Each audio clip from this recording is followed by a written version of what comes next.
অনলাইনে যে শিশা বিক্রি করছে দেখেন এখানে গাড়িতে বসেই চলছে আয়োজন। পোর্টেবল ডিভাইসে নানা উপকরণ সাজিয়ে মুহূর্তেই তৈরি সীসা। চটকদার বিজ্ঞাপনে সামাজিক যোগাযোগ মাধ্যমের গোপন গ্রুপে চলছে কেনাবেচা। এমনই একটি চক্রের সন্ধান পায় মাদকদ্রব্য নিয়ন্ত্রণ অধিদপ্তর। পরে ক্রেতা সেজে চক্রের হোতা আব্দুল আলিম ওয়াসিফ সহ দুইজনকে আটক করে ডিএনসি। উদ্ধার করা হয় ৬ বছরের মধ্যে সবচেয়ে বড় চালান।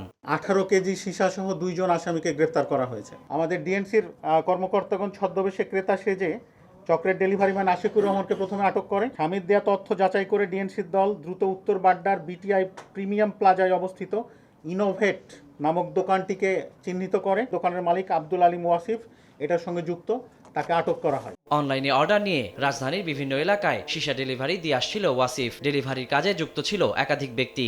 জিজ্ঞাসাবাদে ওয়াসিফ স্বীকার করে যে সে দীর্ঘদিন ধরে অনলাইনে অর্ডার নিয়ে রাজধানীর বিভিন্ন এলাকায় গোপনে সীসা সরবরাহ করত এবং তার একটা নেটওয়ার্ক সক্রিয় আছে। গ্রেপ্তার দুই আসামির বিরুদ্ধে মাদকদ্রব্য নিয়ন্ত্রণ আইন 2018 সংশোধিত 2020 অনুসারে মামলা রুজু করা হয়েছে ইতোমধ্যে। এদিকে মোহাম্মদপুরের বসিলা গার্ডেন সিটি থেকে 1050 পিস ইয়াবাসহ এক চিকিৎসক ও এক মাদক কারবারি এবং উত্তরায় 6000 পিস ইয়াবাসহ দুই নারীকে আটক করেছে মাদকদ্রব্য নিয়ন্ত্রণ অধিদপ্তর।